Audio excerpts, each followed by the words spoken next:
Segundo bloco do Mais Saúde, programa Saúde da Terceira Via. Doutor Fabrício, eu gostaria que nós aproveitássemos esse segundo bloco para que você nos falasse mais que outras causas, que outros fatores influenciam a frequência da dor na coluna dos nossos pacientes. Sim. Outras causas, influências, são o tabagismo, né, aumenta a chance de doença degenerativa da coluna, a obesidade, né, porque acaba levando a uma maior sobrecarga de peso, né, em cima das articulações da coluna vertebral.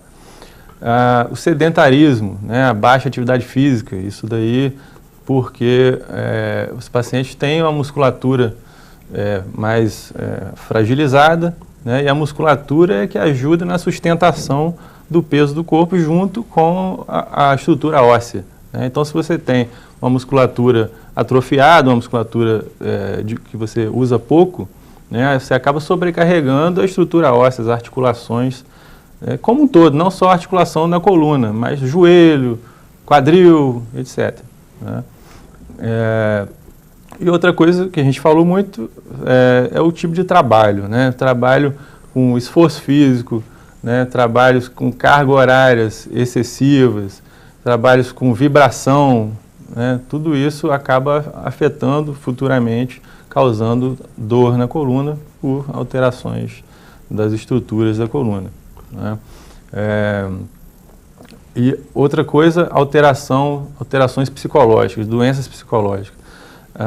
Transtorno de ansiedade, transtorno depressivo, são são doenças que aumentam muito a chance da pessoa ter dor na coluna.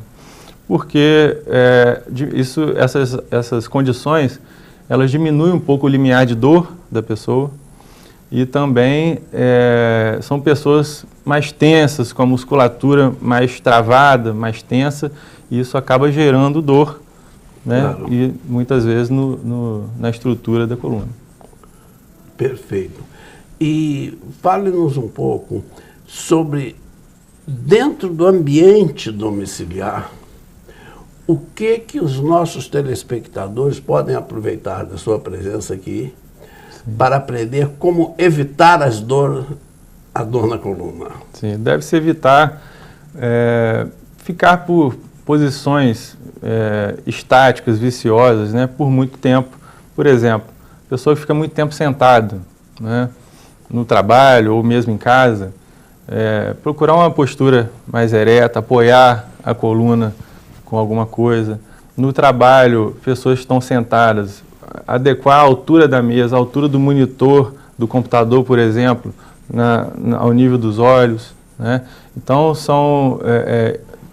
tem que se pensar em ambientes ergonomicamente adequados, né, para se evitar a degeneração da coluna ao longo do tempo. Isso não vai acontecer de uma hora para outra, mas com o tempo, aquilo sendo feito, claro, no dia a dia, isso vai acabar acontecendo, né?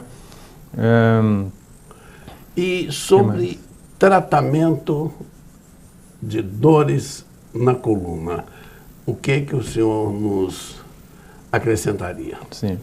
Hoje em dia, né, tem se estudado e se evoluído muito as técnicas minimamente invasivas de tratamento de dor na coluna vertebral, né? Técnicas essas que iniciam desde uma simples infiltração na coluna até a artrodese, que é a fixação de algum segmento da coluna, o segmento que está afetado por alguma doença, né? Então, as infiltrações são injeções, né, com agulhas específicas. A gente chega no ponto que se identifica a dor, né, através do exame físico, exames complementares.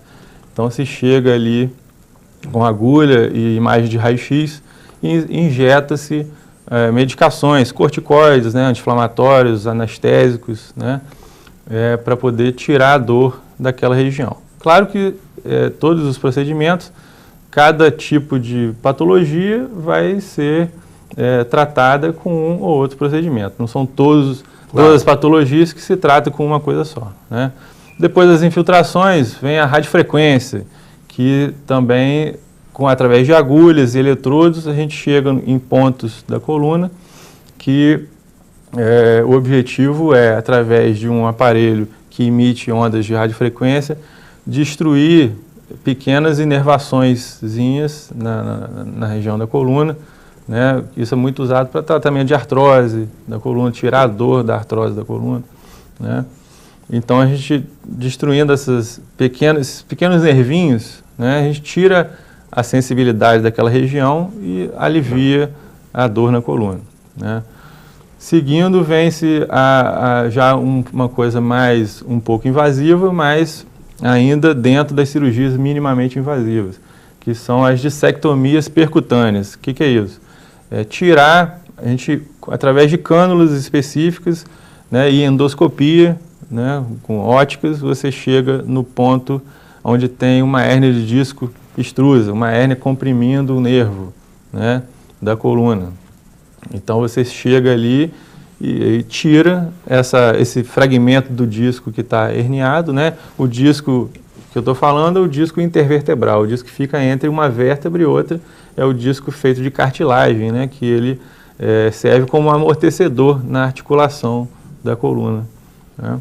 Então as hérnias de discos, né, são causadas por alterações nesse disco, né? São pedaços desse disco que saem do local natural dele e acaba comprimindo o nervo naquela região e provocando a dor, muitas vezes, geralmente a dor irradiada ou para o braço ou para a perna, dependendo do local da hérnia. Então são as dissectomias percutâneas via endoscópica, né? É uma endoscopia que a gente consegue tirar o fragmento do disco herniado, né? Depois disso vem a microcirurgia para dissectomia, a microdissectomia, através de microscópio, mas já são incisões um pouco maiores, né? É uma cirurgia um pouco mais antiga, mas muito bem aceita, com índice de complicações quase zero, né? E dali agora a gente passa para artrodese percutânea. A artrodese, como eu falei, é a fixação de algum segmento da coluna, né?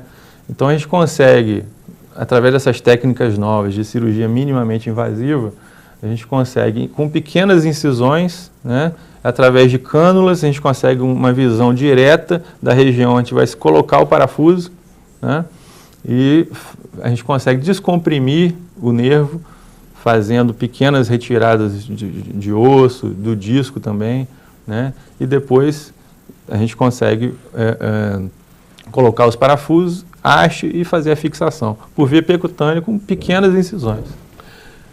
Terminamos aqui o nosso segundo bloco, ouvindo as possibilidades terapêuticas, que são bastante amplas, propiciadas pelo Dr. Fabrício, e voltamos em seguida com o terceiro bloco do Mais Saúde, o programa em saúde da Terceira Via.